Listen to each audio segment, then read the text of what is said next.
With us today, we have the Athletic's German football writer Seb Staffored-Bloor and also ex-Bundesliga striker Jan Aage Fjortofb. Okay, back in February, Seb, Bayern announced that Tuchel would be leaving. We are now in the Bundesliga with 2 games left to go. Bring us up to date at what's going on with this, let's put it lightly, managerial search? Managerial search? I mean, how long have I got? We've had all sorts. We've had Julian Nagelsmann declining the opportunity to take the job. Obviously, Ralf Rangnick decided not to and to stay with Austria to lead them into the European Championship. Unai Emery extended his contract with Aston Villa, or had an extension triggered. It seems now that they've moved on from whatever idea they had around Erik ten Hag. And most recently, it seems as if they're looking for a transitional appointment, something that will kind of allow them to move into a different era.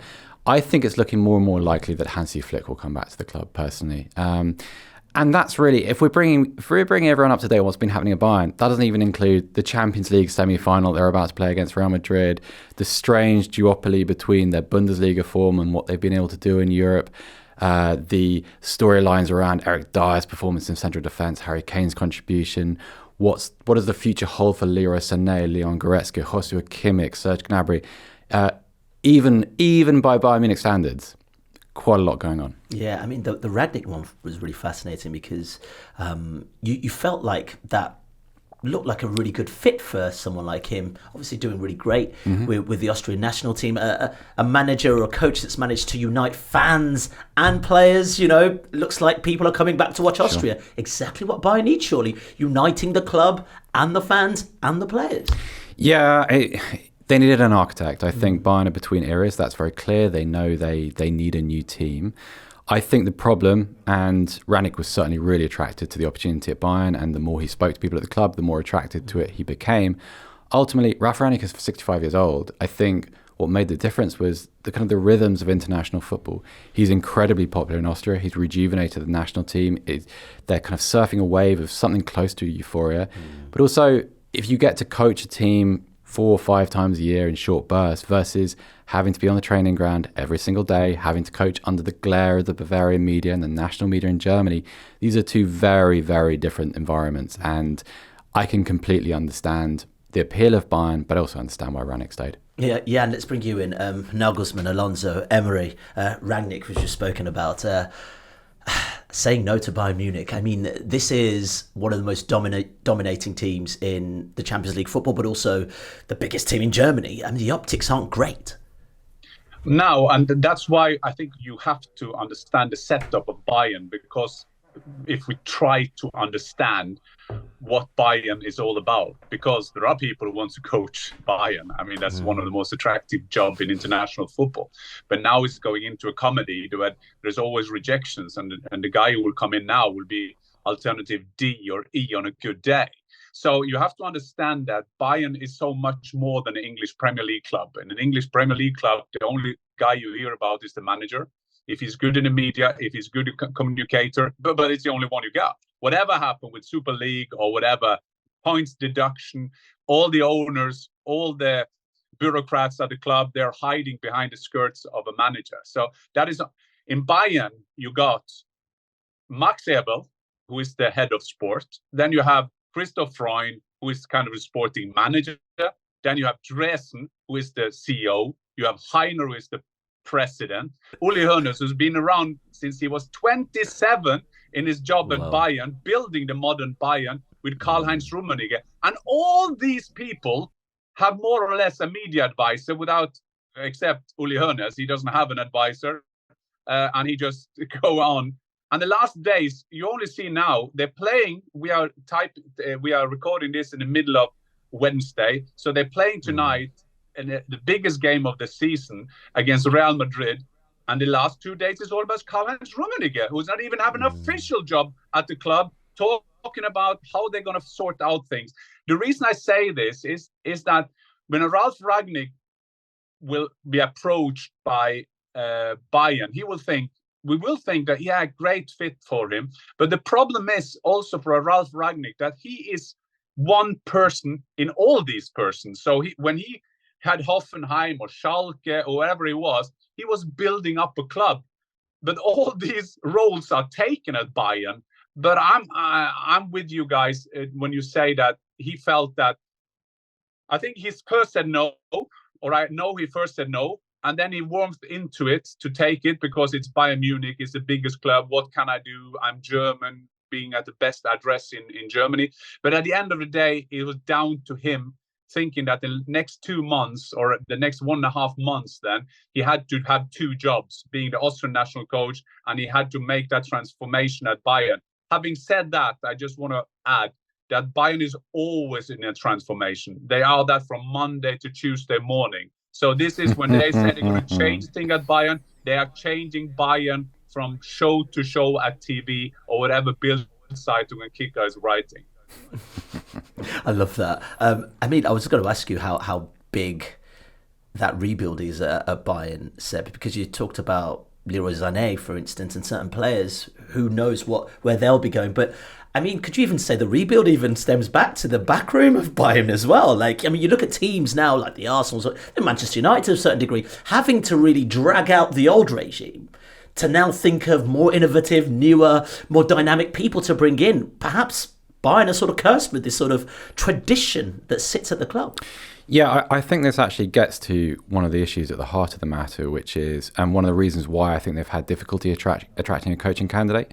Bayern have reformatted their entire recruitment department in the space of a year. So Christoph Freund joined in the summer of 2023, Max Ebel only about 6 weeks ago.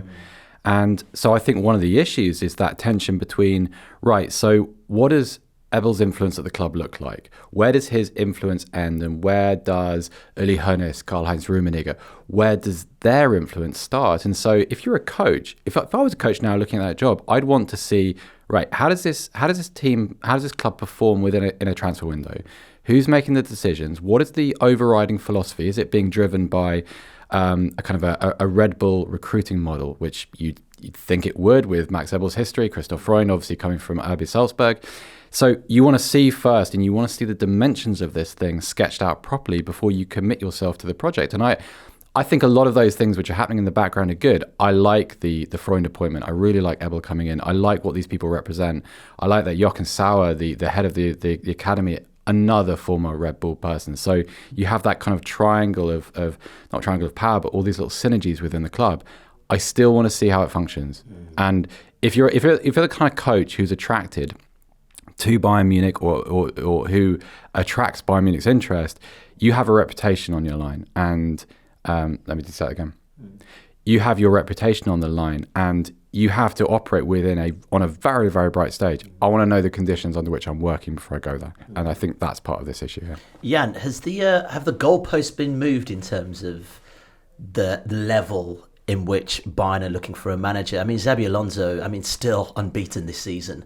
I mean, in terms of who comes for Bayern next season, you'd like to think Leverkusen are up there. We see what Dortmund did last night, and we'll talk about that in just a second. But in terms of who they look for next after Tuchel, have the goalposts been moved? They need to get this absolutely right. Bayern can't go another season trophyless.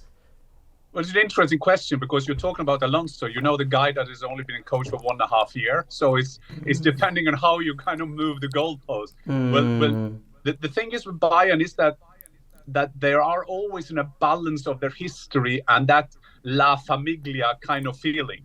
Uli Hoeneß's philosophy has always been to get people in who have the Bayern DNA, the thing that you have had to have played for Bayern, and somehow just thinking back with the Franz Beckenbauer, Karl-Heinz Rummenigge, Uli Hoeneß, Gerd Müller, Sepp Maier, the goalkeeping coach, they were always there.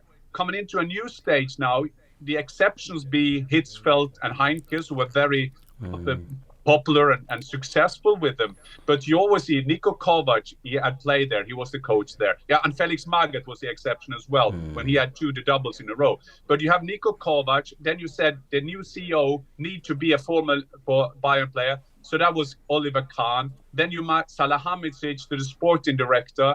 Max Eberl is also a background for them. So I think that is a quite interesting discussion.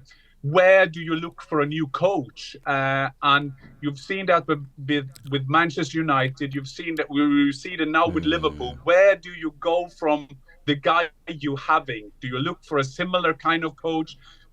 Can you dare to think that you take someone from outside Bayern, try to renew them? Can you do that when 8 people are talking in the media on a daily basis, and so on and so on? So, but I think that let's not overdo the crisis at Bayern Munich. Bayern Munich is one of the greatest clubs in the world, is one of the clubs who are run, when we say this is how a club ought to be run, because they have the 50+1 rule. They're still up there commercially. They are sensational. So they have managed the club in generations against all odds, against all the oil and gas of this world. They managed to have a top team. And Leverkusen took over now, but I guess Bayern will be there next season as well. They will find a coach, and I'm with you guys. I think they will end up at the end of the day with a, quote, boring appointment. They will give it to Hansi Flick, as it seems now, because you need someone just to steady the ship as they are now. Yeah, I guess it's big news because it is Bayern Munich. You know, it's big news when Bayern Munich aren't winning, a bit like other great teams across Europe. But does the emergence of Xabi Alonso and what Leverkusen have done this season, and maybe even Dortmund last night, now into another Champions League final in their history, talk of the Bundesliga? And should we be wary to say the Bundesliga's back, you know? Well, I don't know about that, but what I would say is that I really think, and Jan is right, no one should overdo the crisis at Bayern. I think ultimately in the long run, what happened this season with Leverkusen was good for Bayern, because if you look at their points tally and their general level of performance over the last 3 or 4 years, Bayern have been getting worse. But it hasn't mattered because they haven't had a worthy opponent. Right. Now they've been obliterated by Leverkusen. What it's forced is them to examine their processes, their structures, how they recruit players, what kind of players they sign, how effective is the pipeline between what is a academy loaded with really, really good young players. I've seen a couple of them play, and that they're a coming force. It's almost forced them into a reboot. And so I think what it will end up with is Leverkusen maybe not provoking a stronger Bundesliga as a whole, but I think a stronger Bayern Munich is going to emerge. And look, I understand the point about Bayern dominating the Bundesliga and it being boring, but commercially, the Bundesliga really does need a strong Bayern because they are the true global club in Germany and they attract the most interest. It's people in England don't always necessarily understand like how big they are in Asia and America, and it really is a global club, and I think what will re-emerge from this period is something better than we've seen in quite a long time. Well, Jan, you've both spoken about Hansi Flick potentially taking this post, but let's say Tuchel goes all the way in the Champions League, and you've got these 2 German clubs in the final of the Champions League, which would be a brilliant advert for the Bundesliga. Could we see a U-turn, as we've seen in Barcelona with Xavi?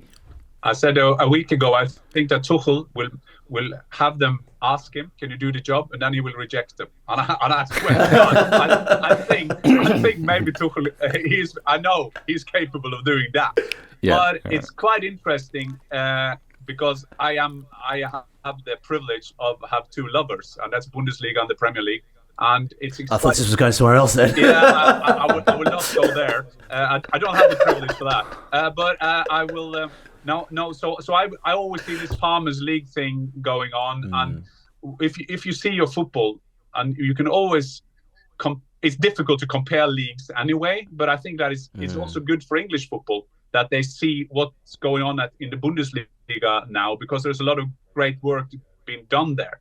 And but it's interesting when English teams are not in the semi-final, it's because there's too many games. And if the German teams are not doing well in Europe, it's because of the 50+1 rule. And now last year we had City winning last season we had City winning the Champions League. Now we have 2 German teams at the semi-final. But to your original question, no, I don't think Tuchel will do that. Tuchel is a very stubborn and pride manager, and who would? I mean, if you got rejected from one lover, you won't come crawling back. Well, no, I only speak for myself. Very quickly, though, what are the Ten Hag links as well? That's another manager they sort of considered, Jan. Is there a possibility? I mean, we're just playing with this. Ten Hag coming to Bayern Munich, Tuchel going to Manchester United. I mean, that's quite an amicable swap, I'd say. There's only one club who wants Ten Hag at Bayern more than Bayern fly, maybe, and that's Manchester United. So I don't think that will happen. We could end up in a situation where Tuchel goes to Manchester United, Ten Hag go to Bayern, but no, he won't go to Bayern Munich.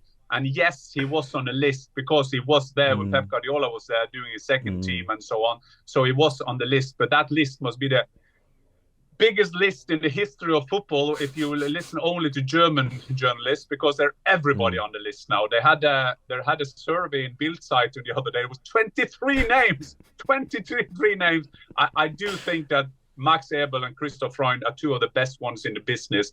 I think they start with the philosophy. They start with the targets to kind of catch up with Leverkusen again. And then the consequence of that will be a list with candidates who can make them do that. That's why I don't think Zinedine Zidane will come there, because he's too kind of controversial in time, don't understand German football, maybe don't understand the politics at Bayern, which is very important, don't understand the media landscape in Germany. That is not to compare with English, because it's so close. Remember, in Bayern, I guess in the Bayern dressing room, the media will have 4 or 5 spies. And I'm not saying this to be funny. This is the truth. I played in Germany. I'm not saying I was a spy, but there were spies in the dressing rorom. Yeah, and thanks so much for your time. I know you've got to head off. I really appreciate you joining us on the Athletic FC podcast. Nice one. See you later. See you later.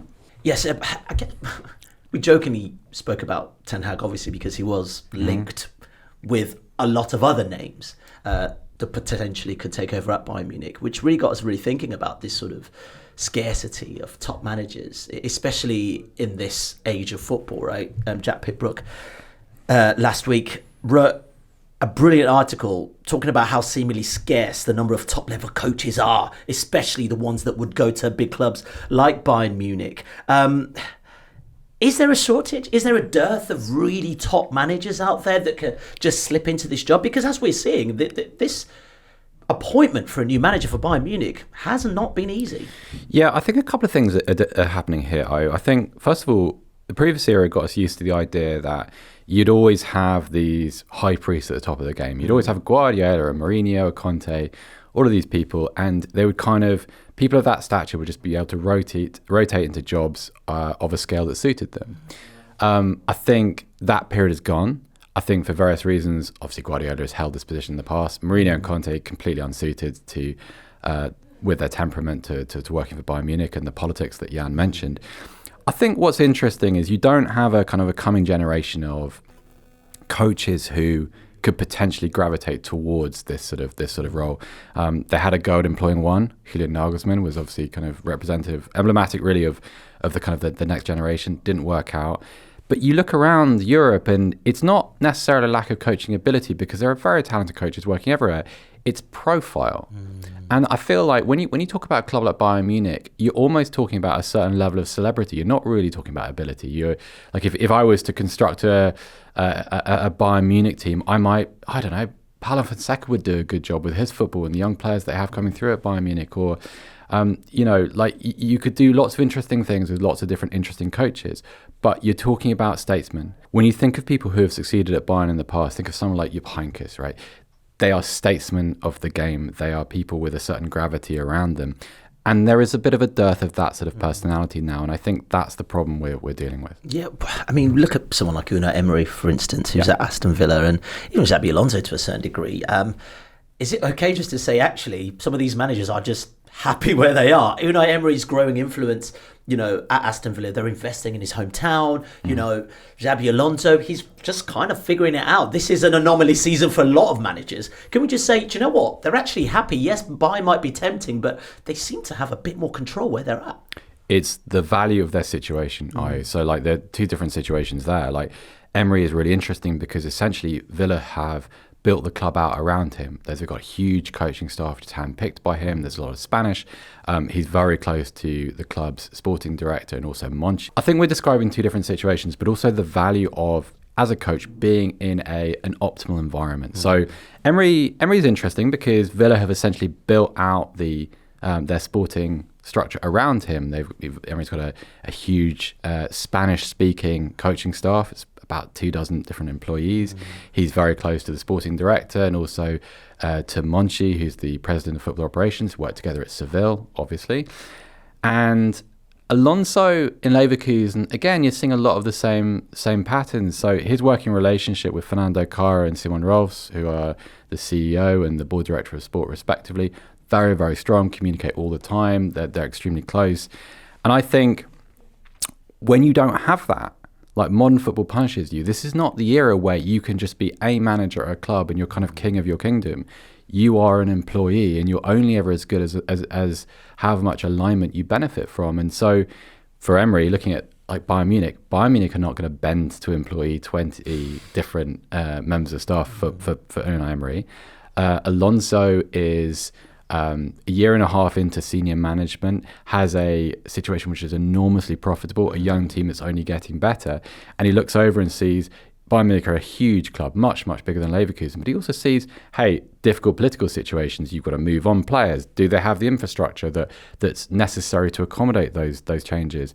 And as we said before, what does that technical structure actually look like? What is its role? What is its philosophy? What is its power within the context of Bayern Munich? So loads of uncertainties. So to go from Leverkusen, where you know your environment so well, to somewhere where you don't, very, very risky. And I think managers are becoming more cognizant of the risk of that. Yeah, for sure. Do you also think there's something around the dearth of managers that have operated at the top flight? I mean, it feels like a waiting game, right? Unai Emery, you could say, with his Europa League success and really decent success in Spain, but I'm talking Champions League. People that have lifted the Champions League, but also known to rejuvenate a team. I mean, the only other option really I'm thinking about is Carlo Ancelotti, and he's fine, he's fed, but could you take a risk like Tottenham have for someone like Postecoglou, for instance? But I guess the gravitas of Munich and Tottenham are very, very different in that respect.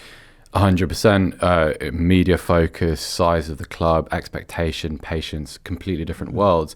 But I think this is one of the lost aspects of modern football, is that you're not really allowed to reinvent yourself. You're not allowed to say to a fan base, this season's not going to be very good, right? We're going to try some stuff. We're going to put this guy in. It might not go well. We might take a drubbing over here and a battering in this game, but bear with us. I mean, you mentioned Postecoglou. Well, look what's happening. Loads of good things at Spurs at the beginning of the season. Their form has trailed off, but their style of football has been altered for the better, and they're heading for European qualification and 5th place, having finished 8th a year ago. Success, right? And yet already the clamour is, this isn't working, tear it up, let's start again, and that's at Spurs. At Bayern Munich, it's completely different. The kind of the cliche is that in England, no club is more than 3 games away from a crisis. Bayern's won. Honestly, every time Bayern loses, it's a crisis. Jan talked about it when he was on. It's true. It's a circus, and it's very, very difficult to take a risk, especially around someone who is as public-facing as a head coach. I guess we're also at a point where there's a real influence of ex-players doing well. We bring up Alonso again, Arteta under Guardiola's leadership for so many years, doing really well at Arsenal. We're also at a time where we're seeing success with ex-players. I mean, it's always happened, but I feel like there's a real abundance of ex-players now doing well in management. Alonso, Arteta, Motta at Bologna, Inzaghi. I mean, just won the title with Inter Milan. Anyone else at the tip of your tongue that you can think of? I think this is part of the problem. No, not really. There are people doing interesting things in the game. I'm going to go terribly niche here and point to Fabian Hörzeler's work at St. Pauli, who's just about to take them into the Bundesliga. That's very interesting. He's 31 years old, has done amazing work there. But that isn't the kind of scale that we're talking. And I think this gets back to the kind of one of the problems that we were talking about earlier, which is that you don't have that obvious coming generation of like, I wonder what this guy is going to do in this job and how he's going to perform there and at what point is he going to ascend to the top of the game. The kind of the Nagelsmann cycle, if you will. That doesn't really exist at the moment beyond the names that you've mentioned. And added complication here, for Bayern Munich at least, is that you kind of have to speak German. English, okay, so one of the problems with Zinedine Zidane is he doesn't speak English or German, and it's just a non-starter. You can't survive in that environment without either language, really. And so that narrows the playing field even further. All right, let's bring you back to German football. Bayern Munich, I should say, play Real Madrid in the Champions League semi-final. Potential of an all-German final against Dortmund, who beat PSG.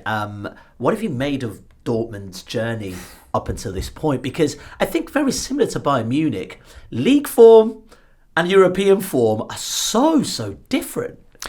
even more different, right? Because with Bayern Munich, you can look at the starting lineup and you see world-class players. You see the best goal scorer in world football to my mind. You see Kimmich and Goretzka and Neuer, and even though they're not playing at the top of their game, like really high-priced, highly regarded defenders, and Sané and Gnabry and Mazraoui playing really well, and so you can imagine how it might have gone well. Dortmund, different story, because there's nothing about Dortmund which is outstanding. Like their Bundesliga form, they look very much like a team who are still desperately wounded by what happened last year and haunted by their experience on the last day of the season against Mainz when they let the title fall away. And yet, somehow, in a Champions League road which has seen them having to play Newcastle, Paris Saint-Germain in the group, AC Milan, Atletico Madrid, a very good PSV too, at every point people say, they'll lose that. They weren't even expected to not even get out of their group, but finish third in their group. And yet here they are. And I have to say, because of that, because you look at a group of players who, in some cases, there are very good players there. Like I still think there's some real talent. Jadon Sancho has come alive in the last couple of weeks. Karim Adeyemi was magnificent in the first game. Mats Hummels, Nico Schlotterbeck, really good performances. However, because their limitations are so obvious and because they're laid bare so often in Germany, domestically, there's something very moving about the way they played against PSG. It was the real desperation and such a wholehearted, rugged, sweat-filled performance across both games.